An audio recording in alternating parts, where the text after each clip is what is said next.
जरा सोचिए, अगर एक दिन अचानक लंदन की चमकती सड़कों पर वही शहर जो दुनिया को सभ्यता और सहिष्णुता का पाठ पढ़ाता था, अचानक बारूद की तरह फटने लगे, तो इसका मतलब है कहानी अब साधारण नहीं रही। कहीं कुछ गहरा, बहुत गहरा बदल रहा है। और आज हम उसी बदलते लंदन का सच खोलने जा रहे हैं। एक ऐसा सच जिसे कैमरे दिखाने से डरते हैं और नेता बोलने से। आपने टाइटल पढ़ा है, लंदन का बंटवारा। लेकिन असली बंटवारा सड़कों पर नहीं, लोगों के दिलों में है। सवाल ये नहीं कि दंगे क्यों हो रहे हैं, सवाल ये है कि किस चीज ने दुनिया के सबसे सुरक्षित, सबसे आधुनिक शहर को अचानक डर और नफरत की राजधानी बना दिया। तस्वीर को जरा कल्पना कीजिए, लाखों की भीड़, रात में गूंजते नारे, बंद होती दुकानें और एक दूसरे को शक भरी निगाहों से देखते लोग। यह वही लंदन है जहां धर्म कभी दीवार नहीं बनता था, लेकिन आज यही दीवारें सबसे ऊंची दिख रही हैं। और आप सोच रहे होंगे, क्या वाकई मुसलमानों को देश से निकाला जा रहा है? क्यों ब्रिटिश नागरिक खुद अपने ही शहर में खतरा महसूस कर रहे हैं? क्यों नेताओं पर इल्जाम लग रहा है कि वे किसी एक समुदाय को ज्यादा सपोर्ट कर रहे हैं? इस वीडियो में हम सिर्फ आंकड़े नहीं दिखाएंगे, हम वह परत हटाएंगे जो असली तनाव को छुपाती है। और यकीन मानिए, एक बार आप ये सच सुन लेंगे तो लंदन का आज का माहौल आपको सिर्फ समाचार नहीं लगेगा, बल्कि आने वाले कल की चेतावनी जैसा महसूस होगा। तो तैयार रहिए, क्योंकि आगे जो आप जानने वाले हैं वह लंदन ही नहीं, पूरी दुनिया को हिला सकता है। चलिए दोस्तों, सबसे पहले एक छोटा सा सवाल, जरा फटाफट कमेंट करके बताइए, क्या आपने इस वीडियो को खुद सर्च किया था या ये अचानक आपकी स्क्रीन पे दिखा और आपने झट से क्लिक कर दिया? हमें भी जानना है कि YouTube हमारी आवाज़ें आप तक कैसे पहुंचा रहा है और आप हमसे कैसे जुड़े। और हाँ, अगर वीडियो आपको जरा सा भी इंफॉर्मेटिव लग रहा हो तो एक लाइक जरूर ठोक दीजिए, ताकि यह खबर और भी ज्यादा लोगों तक पहुंच सके। और अगर आप एक सच्चे हिंदू हैं तो चैनल को सब्सक्राइब करना बिल्कुल मत भूलिए, क्योंकि आपकी एक क्लिक से हमारी इस सच्चाई की लड़ाई और भी मजबूत हो जाती है। तो चलिए दोस्तों, अब बिना किसी देरी के बढ़ते हैं वीडियो के अगले हिस्से की ओर। क्यों लंदन में मुसलमानों के खिलाफ प्रोटेस्ट हो रहे हैं? क्या सच में मुसलमानों को देश से बाहर निकाल दिया जाएगा? क्यों सरकार मुसलमानों को सपोर्ट कर रही है? वे कौन सी सुविधाएं हैं जो इमिग्रेंट्स को मिली हुई हैं? आज लंदन में कितने प्रतिशत मुसलमान मौजूद हैं? यहाँ प्रवासियों की संख्या कैसे बढ़ी? अगर आप भी इन सवालों के जवाब जानना चाहते हैं तो हमारे साथ वीडियो के लास्ट तक बने रहें। दोस्तों, वैसे तो आप समझ ही गए होंगे कि हम किस शहर की बात कर रहे हैं। जी हाँ, सही समझे, हम बात कर रहे हैं ग्रेट ब्रिटेन द्वीप के दक्षिण पूर्व में थेम्स नदी के किनारे बसे लंदन के बारे में, जो इंग्लैंड और यूनाइटेड किंगडम की राजधानी है। यह यूके का सबसे बड़ा शहर और ब्रिटेन का इकोनॉमिक, ट्रांसपोर्टेशन और कल्चरल सेंटर है, जो अपने ऐतिहासिक स्थलों जैसे Buckingham Palace, Tower of London, शाही विरासत और संस्कृति, फैशन और मनोरंजन के लिए ग्लोबल सेंटर के रूप में प्रसिद्ध है। 90 लाख लोगों को पनाह देने वाला लंदन 2000 साल से भी ज्यादा पुराना है, जो कई फेमस टूरिस्ट प्लेसेस का भी घर है, जिनमें टावर ब्रिज, संसद भवन और ब्रिटिश म्यूजियम शामिल हैं, जिन्हें देखने के लिए हर साल लाखों की संख्या में सैलानी लंदन का रुख करते हैं।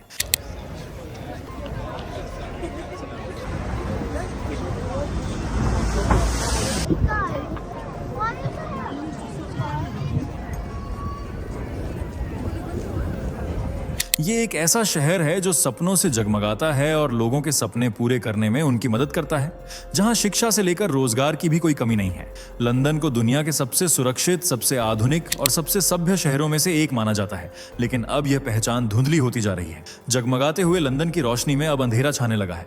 सड़कों पर डर है और लोगों के चेहरों पर शक, जबकि कम्युनिटीज के बीच एक अजीब सी खामोशी और तनाव है जो अब ज्वाला बनकर फूट रहा है।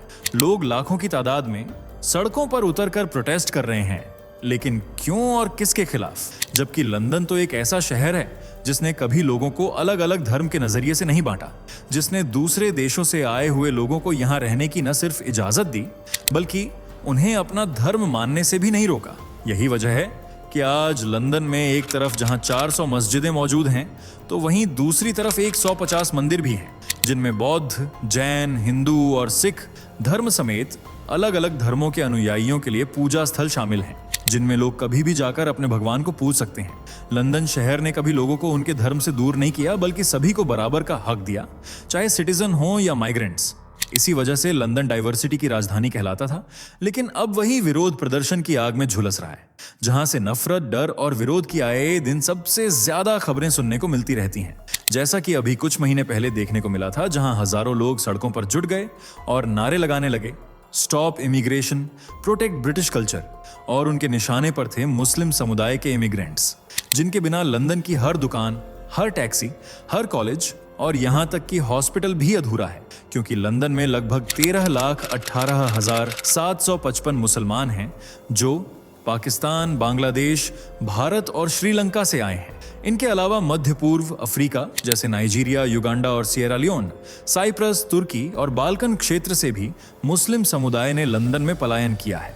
बता दें, साल 2001 की जनगणना में लंदन की मुस्लिम जनसंख्या करीब 8.46% थी, जो साल 2011 में 12.39% तक पहुंच गई, और आज शहर की कुल आबादी का लगभग 15% हिस्सा मुसलमानों का है। इससे लंदन में इस्लाम ईसाई धर्म के बाद दूसरा सबसे बड़ा रिलीजन बन गया है, और साल 2035 तक ब्रिटेन की कुल आबादी में मुस्लिम समुदाय का प्रतिशत 15 से बढ़कर 25% हो सकता है। यानी इस्लाम धर्म वक्त के साथ लंदन के चौथाई हिस्से पर अपना कब्जा जमा लेगा। जबकि आज भी यहाँ आपको हॉस्पिटल में ज्यादातर डॉक्टर मुस्लिम धर्म से जुड़े हुए नजर आएंगे। सिर्फ डॉक्टर ही नहीं, इंजीनियर, वकील, टीचर, दुकानदार, टैक्सी ड्राइवर, IT पेशेवर, मजदूर और रेस्टोरेंट मालिक के रूप में भी मुस्लिम ही देखने को मिलेंगे, जो लंदन में बेखौफ होकर चारों तरफ फैले हुए हैं। लेकिन अब उन्हीं लोगों के चेहरों पर डर साफ नजर आने लगा है। टीवी से लेकर अखबार और सोशल मीडिया तक हर जगह सिर्फ एक ही बहस चल रही है कि मुस्लिम इमिग्रेंट्स ने लंदन को बर्बाद कर दिया है, इनकी बढ़ती आबादी एक दिन ब्रिटिश कल्चर को खत्म कर देगी। इसी वजह से लंदन में सितंबर के महीने में ऐतिहासिक रैलियां निकाली गईं, जिनमें 1 लाख से ज्यादा लोगों की भीड़ सड़कों पर उतर आई थी। इस आंदोलन को एक्टिविस्ट टॉमी रॉबिन्सन लीड कर रहे थे, जो इस्लाम और ब्रिटेन में बढ़ती प्रवासन समस्या का मुद्दा उठाते रहे हैं। रैली का एजेंडा था प्रवासियों का विरोध करना और नेताओं पर दबाव बनाना कि वे इमिग्रेशन पर काबू पाएं। दरअसल काफी सारे ब्रिटिशर्स मानते हैं कि बाहरी लोगों के आने से उनका काम धंधा खतरे में आ गया है, यहाँ तक कि वे अपने ही देश में शरणार्थी जैसे लगने लगे हैं। बता दें, लंदन में ये प्रदर्शन सबसे पहले उन होटलों के बाहर शुरू हुए जहां शरणार्थियों को जगह दी जाती है। इसके बाद प्रोटेस्टर्स नो प्रोटेस्ट जोन में चले गए और तब सुरक्षा कर्मियों के साथ झड़पें भी देखने को मिली थी। टॉमी रॉबिन्सन और उनके समर्थकों का आरोप था कि ब्रिटेन की अदालतों में बिना दस्तावेज वाले प्रवासियों के अधिकारों को स्थानीय लोगों के अधिकारों से ऊपर रखा जाता है, और यह मामला उस वक्त और ज्यादा गंभीर हो गया जब इस विरोध प्रदर्शन में अरबपति कारोबारी एलॉन मस्क भी वीडियो लिंक के जरिए जुड़े और उन्होंने बड़े पैमाने पर प्रवासन को लेकर चिंता जताई और ब्रिटेन के लोगों से इनडायरेक्टली सरकार बदलने के लिए कहा ताकि इमिग्रेशन पर रोक लगाई जा सके। वहीं मुस्लिम समुदाय के खिलाफ भी लोगों ने नारेबाजी की। जैसा कि हम आपको ऊपर भी बता चुके हैं कि एक अनुमान के मुताबिक कहा गया है कि साल 2035 तक ब्रिटेन की कुल आबादी में 25% मुसलमान हो सकते हैं, और उनकी बढ़ती आबादी ही ब्रिटेन वासियों के लिए चिंता का विषय बनी हुई है। उनका कहना है कि वे अपने ही देश में उन इलाकों में जाने से घबराते हैं जहां मुस्लिम लोग रहते हैं। उन्हें अब अपने ही देश में खतरा महसूस होने लगा है। इसी वजह से वे चाहते हैं कि मुस्लिम इमिग्रेंट्स को भी देश से बाहर निकाल दिया जाए, और उनकी नफरत का अंदाजा आप इस बात से लगा सकते हैं कि साल 2025 में एंटी मुस्लिम क्राइम का रिकॉर्ड उच्च स्तर पर पहुंच गया है, जो कि 2 साल पहले की तुलना में 72% ज्यादा है। इसके अलावा इस्लामोफोबिया और नस्लीय हमले भी लगातार बढ़े हैं। सितंबर 2025 में सेंट जॉर्ज फ्लैग कैंपेन के दौरान मस्जिदों को निशाना बनाया गया। मुस्लिम काउंसिल ऑफ ब्रिटेन ने कहा कि ये नाजी स्टाइल हमले हैं। 2025 के फरवरी में एंटी मुस्लिम क्राइम की घटनाएं 5000 के करीब पहुंच गई हैं, और यह सब इसलिए किया गया ताकि मुसलमान ब्रिटेन छोड़कर खुद ही भाग जाए। प्रोटेस्ट में एक नारा भी जोरों शोरों से बुलंद हुआ कि एक वक्त पर हमने जिन पर राज किया अब वे हम पर हुकूमत कर रहे हैं, लेकिन सिटीजन्स ऐसा नहीं होने देंगे। लेकिन सवाल ये उठता है कि ब्रिटेन समेत लंदन इस हाल में पहुंचा कैसे? तो यह जानने के लिए फटाफट वीडियो को लाइक शेयर करके हमारे चैनल को सब्सक्राइब कर लीजिए। दोस्तों, ये बात तो आप सभी जानते हैं कि ब्रिटेन दशकों से प्रवासियों की पहली पसंद रहा है। फिर चाहे बात यहाँ के मौसम की हो या फिर कल्चर और सुरक्षा की, ब्रिटेन हर मामले में बेहतरीन देश है, जहां रोजगार की भी कोई कमी नहीं थी। इसी वजह से ब्रिटेन में रिफ्यूजियों की संख्या लगातार बढ़ने लगी। इनमें से हजारों लोग लीगल तरीके से आए, जबकि कई छोटी नावों के जरिए इंग्लिश चैनल को पार करके ब्रिटेन में पहुंचे। मार्च 2025 तक के आंकड़ों के अनुसार लगभग 1.25 लाख लोगों ने शरण के लिए आवेदन किया, जो पिछले साल की तुलना में 17% ज्यादा है। यहां तक तो फिर भी ठीक था, लेकिन मुश्किल तब शुरू हुई जब अवैध तरीके से ब्रिटेन में आने वाले लोगों की संख्या लगातार बढ़ने लगी।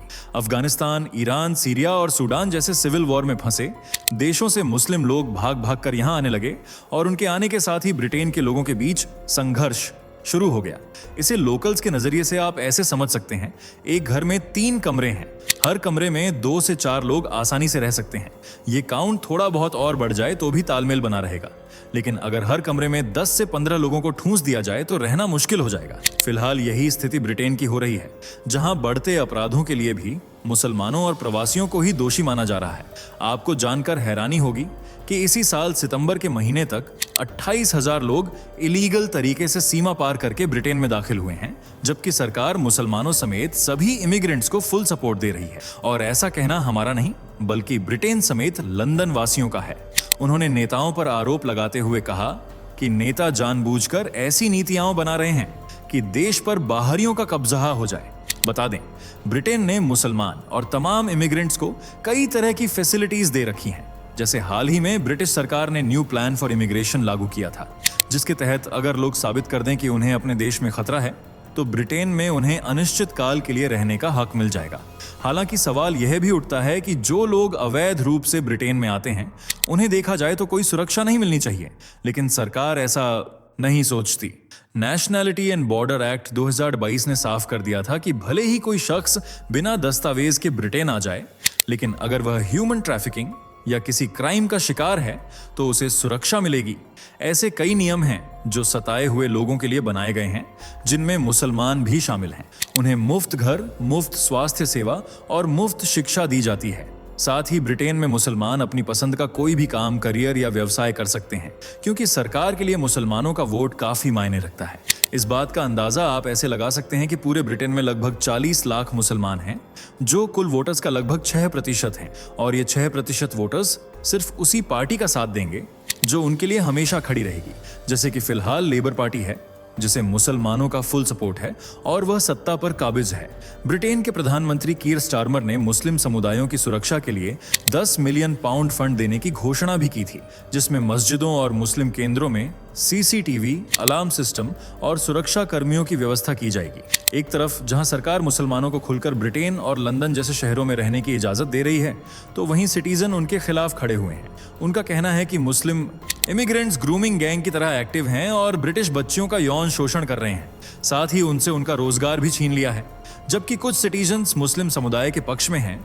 उनका कहना है कि जो लोग बेबस हैं, अपनी जमीन और पहचान छोड़कर आए हैं, उन्हें शरण ही नहीं, आश्वासन भी मिलना चाहिए। उन्हें देश से बाहर निकालना ठीक नहीं होगा।